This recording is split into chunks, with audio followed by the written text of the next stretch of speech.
katanya suaminya nggak boleh masuk, Dok. Nah ini. Nah itu. Tuh. Pada saat nggak boleh masuk tuh harusnya ada kecurigaan. Ya kan? Dok, di ruang rawat itu boleh ada CCTV nggak sih sebenarnya? Tidak boleh. Nah Tidak itu. boleh. Tidak boleh. Harusnya nggak boleh. Tidak boleh. Emangnya Mbak buka-bukaan boleh di CCTV? Ya nggak boleh.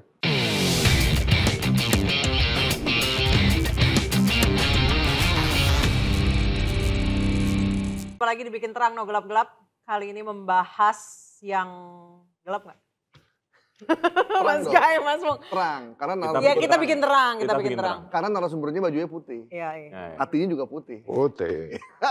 Berarti Amin. sudah Kalau saya mantap ya. buka aja, hatinya busuk. Kan banyak orang yang wajahnya putih tapi hatinya hitam bahwa ada. Berarti saya ganti baju dulu ya. Dokter Slamet Budiarto, Ketum PB Ikatan Dokter Indonesia. Halo dok. Halo juga. Lagi banyak yang gelap-gelap nih soal kedokteran, dunia kedokteran. Ya, 2 minggu ini sibuk 2 kan beliau minggu nih. ini. Aduh luar biasa. Gelap-gelap dan basah semua. Astagfirullahaladzim. Aduh. Pusing saya. Itu loh dok. Ya. Pertama dokter yang perkosa itu PPDS di RSHS. Belum kelar nih. Ya. Belum kelar.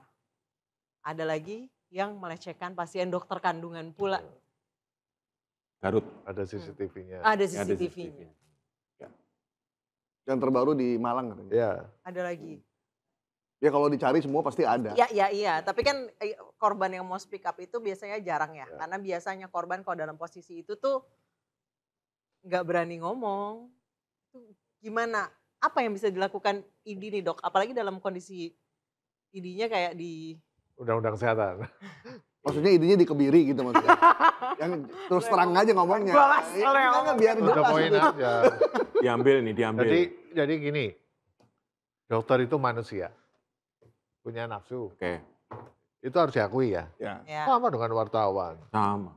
sama. Hanya pada saat melakukan profesinya, dia harus suci. Oke. Gitu loh.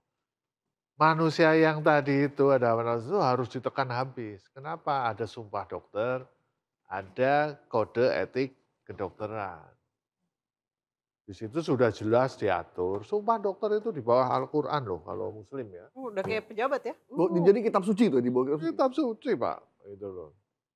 Wah. Itu di bawah Quran. Terus kode etik kedokteran, pendidikannya panjang ya kan. Lain-lain 4 tahun. Susah, harus pandai kan. Wah, pandai. Tidak hanya pandai aja, harus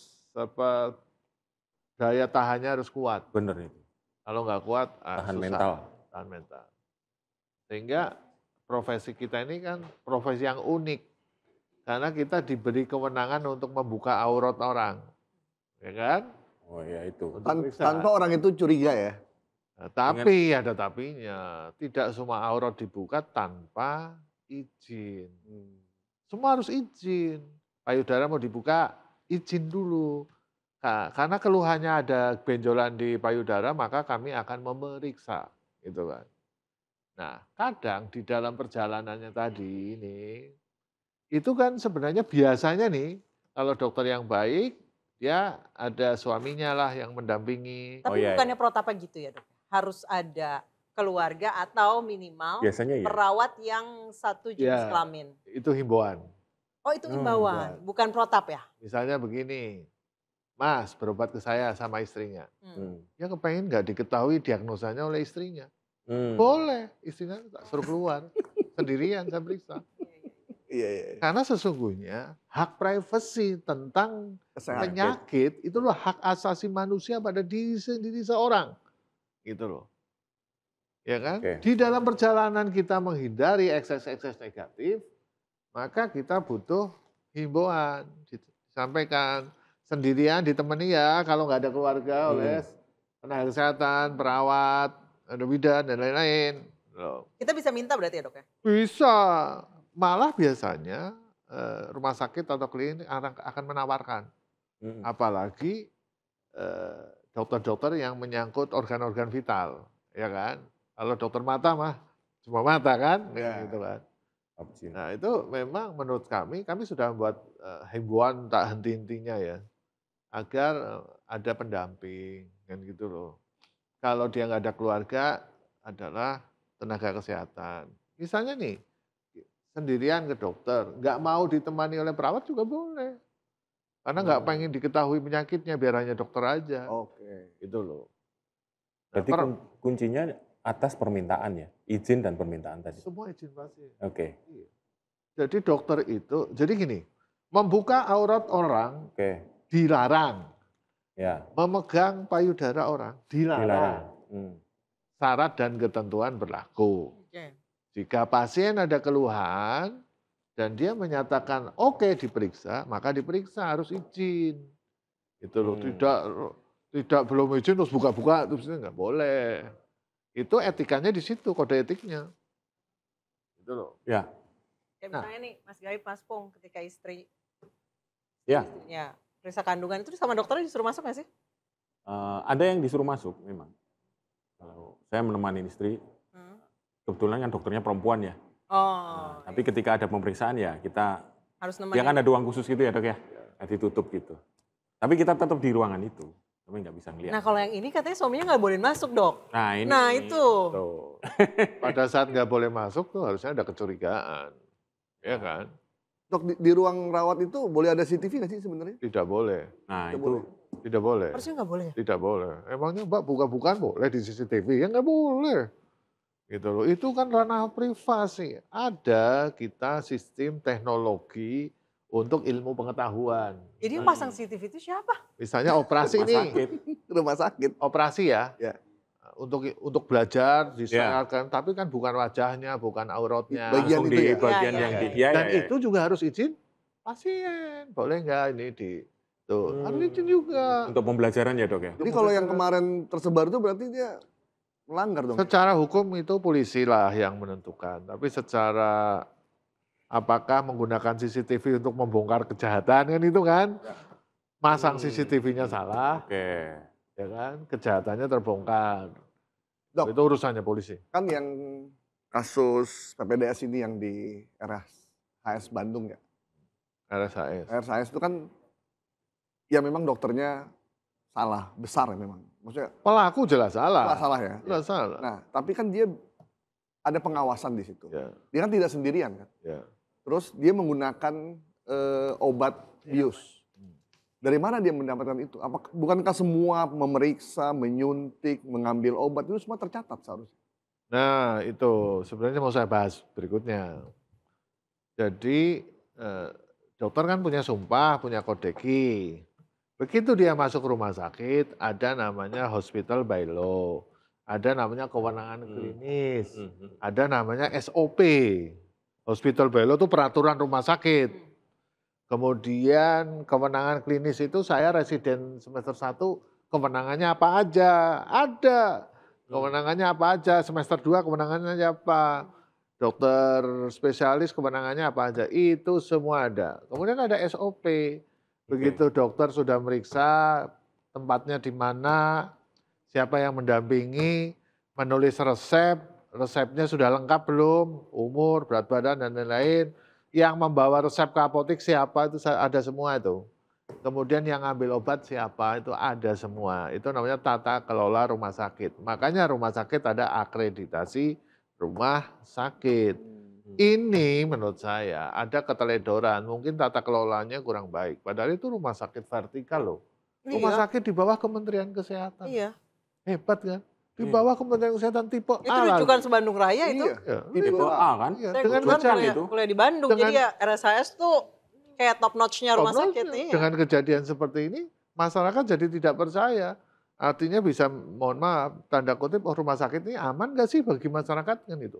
Apalagi kejadiannya lebih dari sekali, 2 kali. 2 kali katanya. Iya, mungkin lebih juga, nggak tahu kan. Itu kalau tipe A itu berarti langsung. Misalnya tidak viral, Iya. terbuka nggak? Oh enggak. Enggak. Iya. Terbuka. Enggak kebuka. Nggak kebuka gitu loh. Artinya apa? Ini momentum viral itu dibuat untuk rumah sakit harus bertanggung jawab. Pasal 193 Undang-Undang Kesehatan itu rumah sakit bertanggung jawab terhadap semua kerugian yang diakibatkan oleh SDM yang ada di rumah sakit. Jadi bisa Rumah sakit yang bertanggung jawab. bisa minta ganti rugi Oh bisa. perdata dong, Dok. Bisa. Kalau tipe A seperti RSHS itu kan berarti langsung di binaan Kementerian Kesehatan. Langsung. Direkturnya juga yang nunjuk Menteri Kesehatan. Sama dengan yang di Jogja itu Sarjito. Sarjito, Karyadi, Surabaya. Surabaya bukan. Oh, Surabaya Itu bukan. RSUD itu. Oh, Dr. Sutomo bukan ya? Bukan. Itu di bawah provinsi. Berarti RSIS itu sama kayak Cipto? Sama. Sama. Harapan kita Berarti vertikal. Fatmawati. langsung ke Iya. pusat loh. Iya. Makanya begini loh, kita tantang aja. Ini ada mungkin 20 atau 30 rumah sakit vertikal yang di bawah Kemenkes. Ayo kita tantang, role model. Sebagai contoh seluruh rumah sakit di Indonesia bahwa rumah sakit ini pastikan baik. Itu kan dekat di mata kita. Itu loh, di mata kita. Tapi kan gini. Kayak rumah sakit yang Singapura, milik pemerintah juga kan, Nuh ya. Iya. Itu bagus sekali kan. Makanya kan mestinya ada standar ya untuk pelayanan rumah sakit. Mungkin sudah ada aturannya untuk tipe A begini, tipe B begini. Itu kan mestinya ada ya dok? Pak, mungkin dia akreditasinya internasional juga, GCI. Nah itu. Kalau kayak gini Pak, ya mohon maaf Pak. Ya mohon maaf aja lah Pak. Kok gini loh dok, kita kan diskusinya kok bisa ada dokter PPDS ke ruangan tanpa diketahui, membawa obat juga tanpa diketahui. Ya itu tadi SOP tadi, tata kelola rumah sakit. Rumah sakit itu. Obat yang megang kan apoteker, ya kan, di apotek. Dokter meriksa, mengeluarkan resep. Resep yang bawa siapa, yang ambil siapa? Bukan dokter, oleh pasien atau oleh perawat. Kok ini bisa terjadi? Artinya apa? Tata kelolanya yang kurang. Itu kan obat bius ya dok? Baik. Obat bius kayaknya cuma bisa diambil sama anestesi. Psikotropika, obat bius. Enggak lah, itu harus ada resep. Nah Kayak yang itu. disuntikan sama korban ketika itu loh dok? Itu tata kelola, Mbak. Psikotropika di apotek aja itu dikunci loh, Pak. Ada ruangan khusus dikunci. Kalau di rumah sakit, nanti tanya ke Rumah Sakit Hasan Sadikin bagaimana pengamanan penggunaan obat-obat psikotropika dan anestesi. Itu harus dikejar, gitu loh. Kenapa bisa ditangan oleh residen semester 2? Ya, kita ngelihatnya fokusnya semua pada dokternya. Loh, Itu dokter, salah iya. dokter selesai, salah iya, Iya. dihukum iya. Tapi kok bisa dia bisa melakukan? Berarti ada ini- peluang. Ada peluang, kesempatan. kesempatan. Nah soal manajemen rumah sakit segala macam tuh pihak rumah sakit juga sepertinya juga kayak mau lepas tangan gitu kan, Nah, tidak mau Padahal diwawancara. jelas-jelas bisa nuntut loh. Iya, Jelas gitu. secara Jadi perdata. sepertinya udah itu selesai. itu undang-undang pasal 193 Undang-Undang Kesehatan. Oh, Apakah kualitas rumah sakit kita rata-rata seperti itu? Ya tanya ke Pak Menkes, kan dia kepunyaan Menkes. Kan kita udah ada undang-undang kesehatan Iya. omnibus law, harusnya lebih bagus dong. Ya harusnya begitu. Kalau saya jadi maaf pejabat Kemenkes, saya suruh tempel tuh hotline di toilet di mana plek yang langsung connect ke sebuah hotline yang bisa ditindaklanjuti sehingga masyarakat cukup WA, tidak perlu takut. Dok. Misalnya di lift, di toilet ya, hotline nomor sekian kalau ada keluhan. Itu untuk memperkecil terjadinya pelanggaran atau kriminalitas. Kayaknya sampai sekarang saya belum pernah lihat ada lembaga publik pemerintah yang punya hotline 24 jam. Ketika kita WA malam-malam dijawab tuh kayak nggak ada. Ya. Hampir nggak ada. Saya dulu Kecuali yang 112. kecelakaan ya, 112 kecuali ya. aja enggak kayaknya. Yang sifatnya kayak ambulan. Tapi kalau yang lain kesehatan Ya. atau yang lain kayak nggak ada. Selain ya itu goodwill kan. Saya dulu pernah jadi direktur rumah sakit 8 tahun. Saya masuk rumah sakit itu trouble lah, banyak keluhan, banyak komplain. Dokter, perawat sedang sendiri. Saya tempelin itu tadi hotline, di toilet, di lift, di ruang tunggu. Jangan Di takut. mana? Langsung ke direksi. Ya, direksi yang megang kan sekretaris direksi. Langsung Pak, langsung turun Pak. Pelayanan jadi bagus. Dok, jadi ternyata Jadi nggak takut. tersangka itu punya kelainan seksual memang dok. Gosipnya katanya senang sama yang pingsan-pingsan katanya. Loh, Emang dokter tuh nggak ada pemeriksaan nggak tahu psikologis juga. gitu? Katanya. Urusan- Katanya kata polisi. Jadi gini, Ada penyimpangan. tes psikologi, tes kejiwaan itu kalau untuk kejiwaan berat kayak schizophrenia, yang orang gila gitu bisa. Itu bisa. Tapi kalau kayak gini urusan seksual yang suatu saat bisa meletup, suatu saat tidak. Fetish itu nggak bisa ya? Ya itu sulit. Tersembunyi. Apalagi yang dites orang kesehatan. Udah tahu cara. Udah tahu. Jawabannya udah tahu. Sudah tahu ilmunya. Ya iya kan. Katanya tuh untuk menyeleksi mahasiswa baru program studi kedokteran ada tes Dia sudah lolos namanya Minnesota Multi-Passing Udah ada Personality Inventory. MMPA. MMPI, ha. Iya, itu nggak bisa. Sulit. Tapi katanya kisi-kisinya sering bocor. Bukan sering bocor. Maksud saya untuk menegakkan kelainan jiwa itu tidak hanya pada satu tes MMPA. Itu satu sebuah perjalanan dengan wawancara yang lama itu baru diagnosa. Oke. Gitu loh. Iya kan? Tidak bisa segitu. Emangnya, oh nanti tiap tahun periksa. Kenapa nggak tiap 6 bulan? Kenapa nggak tiap bulan periksa? Bukan itu masalahnya. Masalahnya adalah pengawasan. Ada niat, nggak ada kesempatan, nggak bisa melakukan. Misalnya nih, dia mau megang obat bius. Karena SOP-nya bagus, dia nggak bisa. Nggak bisa dia bawa keluar tuh ya. Bisa. Terus dia bawa pasien dari UGD ke lantai 6. Harus oleh perawat. Dia nggak bisa juga melakukan. Itu loh. Ini sebuah rangkaian yang harus diperbaiki. Mau niat apa? Orang baik, kalau ada kesempatan bisa juga tidak baik. Hilaf ya, Dok? Hilaf. Manusia, ya kan. Tapi kalau ada kelainan jiwa gitu, saya kira saya menafikan itu. Tapi ini ada kesempatan aja. Kalau dari Atau ada ini juga penyebab. Presiden kan, ID kan sudah menyampaikan bahwa jangan bekerja lebih dari 50 jam, Presiden. Karena kalau lebih dari 50 jam, dia nggak pernah ketemu istri, anak, dia di rumah sakit terus. Panas nih, kan, cari mangsa. Tapi kalau 50 jam, sehari cuma 8 sampai 10 jam, dia bisa ketemu keluarga. Itu ngurangi secara psikologis untuk berbuat yang tidak baik. Benar, Pak. Itu sudah diatur di kode etik? Apanya? Yang tadi setiap... Itu aturan dunia. Eropa itu tidak pernah lebih dari 40-50 jam, tidak pernah. Walaupun residen? Walaupun residen. Amerika 80 jam, tapi yang banyak bunuh diri. Kita kan nggak nyontoh itu kan. Banyak sekali bunuh diri. Itu pun akan ikut Amerika. Safety semua Eropa, 40-50 jam. Kita, undang-undang kita, tenaga kerja kan 40 jam. Jangan lebih dari itu. Lebih dari itu, pas seminggu di rumah sakit, nggak ketemu istri, nggak ketemu anak, sudahlah. Sebagai manusia kan.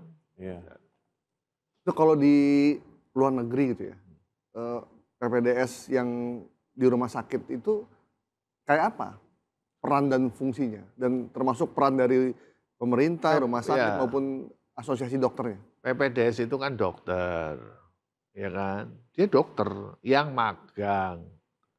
Intinya gitu. Di kandungan ya dia magang kandungan, di anestesi dia magang anestesi. Kalau di sini pendidikan namanya. Tapi intinya sama. Sehingga nanti kalau sudah 4-5 tahun lolos diuji baru lolos. Kewenangannya ya sesuai dengan tadi kewenangan klinis yang dikeluarkan oleh direktur rumah sakit. Gitu loh. Nanti kan dari pendidikan, oh ini kewenangan semester 1 gini, terus dibikin kewenangan klinis oleh direktur rumah sakit. Residen semester 1 kewenanganmu hanya 1-3 loh. Nah, tulis, tanda tangan. Masuk semester 2, ini sampai nomor 6 loh. Itu ada semua. Tapi kenapa ini nggak berjalan? Kalau semester 2 tuh sebenarnya udah boleh belum dok bawa obat bius itu? Tanya RSHS. Gitu. Oh itu nggak standar? Oh nggak standar ya? Sakit? Standar, tapi yang tahu kan rumah sakit. Oh. Kalau saya kan tidak mau mencampuri itu. Nggak, bukanya nggak apa-apa dok. Iya. Sebenarnya boleh kalau dokter, yang namanya dokter, dia meresepin apapun, itu boleh. Cuma pertanyaannya, begitu dia masuk rumah sakit, boleh atau enggak yang ngatur direktur. Oh. Gitu enggak? Ya kan? Iya. Iya, misalnya ada dokter nih, dokter mata. 3, sebagai dokter mata dia bisa operasi mata. Tapi dalam perjalanan, rumah sakit menilai dia tidak bisa operasi. Maksudnya banyak kecelakaan. Direktur mengeluarkan kewenangan klinis untuk operasi ini kamu nggak boleh. Bisa Pak.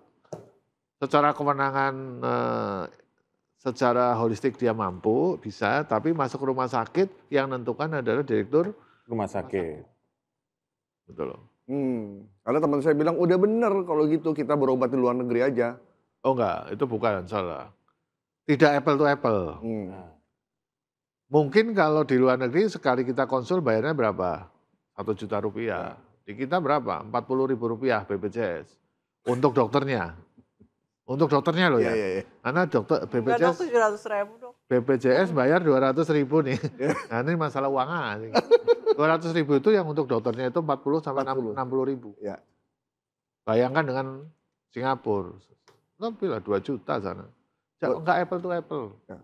Artinya Pada kualitas pelayanan kita nih, ya. kita belum pada taraf kualitas. Kita pada taraf kuantitas. Kenapa? Begitu kita masuk kualitas, misalnya nih, saya dokter penyakit dalam, agar kualitas baik, setiap periksa saya minimal 15 sampai 20 menit, maka saya batasi hanya 20 pasien. Terus yang antri 100, teriak nggak? Iya. Teriak. Artinya akhirnya dikorbankan waktu pemeriksaan 7 menit, biar yang 100 ikut bisa periksa. Itu namanya kuantitas, baru kuantitas. Nanti suatu hari nanti kalau pembiayaannya sudah bagus, ya kualitas. Tapi kadang-kadang dok, saya kalau misalnya mau periksa komprehensif gitu, cuti sih. Karena ya bisa seharian di Oh iya. rumah sakit, Iya. ambil cuti. Iya memang, kalau mau semua loh ya.